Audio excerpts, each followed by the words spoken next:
सरकार ने गलत आर्थिक नीतियों और जनता की कमर तोड़ देने वाली फैसलों की श्रृंखला में एक और जन विरोधी फरमान जारी कर दिया है। पिछले हफ्ते रेल भाड़े में बढ़ोतरी के बाद सरकार का इस नए साल आम आदमी की जेब पर ये लगातार दूसरा वार है। इस बार सरकार ने मन बना लिया है कि डीजल को नियंत्रण मुक्त यानी डीरेगुलेट किया जाए। इसी कड़ी में उसने डीजल की कीमत में इजाफा करने का फैसला किया है।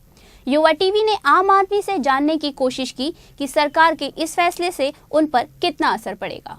सर, सरकार अभी ऐसी योजना बना रही है कि वो डीजल के दाम 10 रुपए प्रति लीटर करने वाली है। आपको क्या लगता है, पेट्रोल और डीजल के दाम रह के बढ़ाती रहती है सरकार, इससे जनता पे कितना इफेक्ट पड़ता है? बहुत ज़्यादा इफेक्ट पड़ता है। हमने देखो, पहले हम बाइक पे आते थे अपने ऑफिस में, अब पैदल वहाँ मंडी हाउस तक जा रहे हैं, वहाँ से मेट्रो पकड़ के जाएंगे। सरकार ये कहाँ समझती है कि इस देश के अंदर 75% लोग गरीब हैं, मात्र 20% लोग ही सरकारी नौकरी करने वाले इस देश में हैं।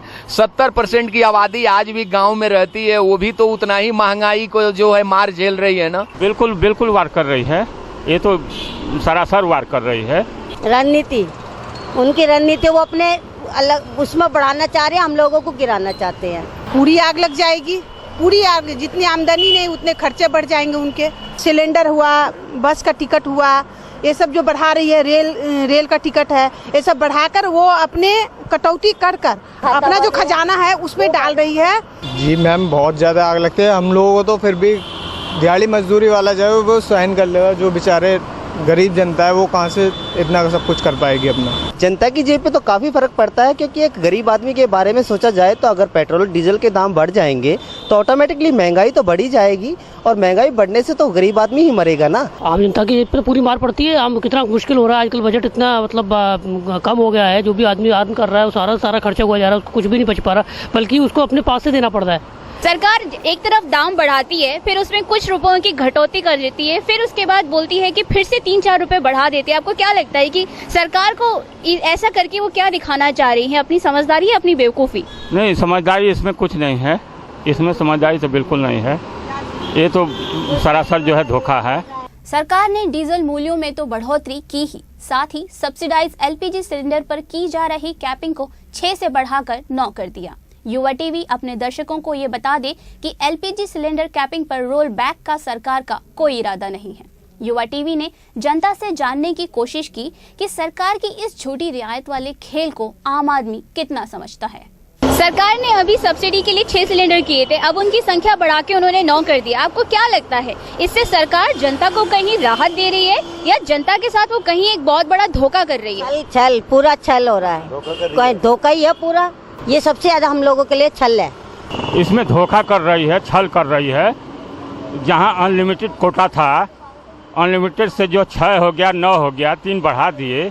इससे पब्लिक का क्या होगा, आम पब्लिक का क्या होगा? इससे कुछ नहीं होगा। सरकार ये एसी रूम में चलती है, सरकार कभी जमीन पे काम तो करती नहीं है। जो लोग नीचे से उनको गाइडलाइन करते हैं वही सरकार समझती है। ये कांग्रेस पार्टी की सरकार जब चुनाव लड़ती है तो वो कहती है कि मैं गरीबों के साथ रहता हूं और गरीबों का सेवा करता हूं, लेकिन जब ये चुनाव जीतने के बाद जब इनके सरकार बन जाती है तो ये पूंजीपति के बात मानते हैं, ना कि गरीबों की बात मानते हैं। ये कोई समझदारी नहीं है, लेकिन जनता के साथ बिल्कुल विश्वासघात है। एक किस्म से देखा जाए तो जो बेचारे गरीब जनता है वो उसको टॉलरेट नहीं कर सकती और ना ही उसको खरीद सकती है। ये छल है मैम, मैं जो कहूँगा, क्योंकि ऐसा है अभी 6 सिलेंडरों पर जो इन्होंने अनुमति दी थी वो ठीक तरीके से जनता को प्राप्त नहीं हो पाई, तो 9 सिलेंडर होगा तो कोई मायने नहीं है। पहले से पॉलिसी थी इनकी, यहाँ भी 6 हम वो कर देते हैं सब्सिडी वाले और 6 बढ़ा देते हैं, और बाद में जब हल्ला मचेगा 3 और बढ़ा देंगे, हमारी भी वो बात रह जाएगी और जनता की बात भी रह जाएगी। अभी तो लग रहा है कि सरकार जनता को राहत दे रही है, पर ये पता नहीं सरकार की क्या पॉलिसी है। पर 9 सिलेंडर्स में अंदर अगर फैमिली बड़ी है तो वो 9 सिलेंडर्स के अंदर कैसे काम कर पाएगी, क्योंकि सिलेंडर्स तो 1 महीने के अंदर ही खत्म हो जाता है। कई बड़ी फैमिली होती है, लार्जेस होती है, जो उनका सिलेंडर तो करीबन 25 दिन में 23 दिन में खत्म हो जाता है।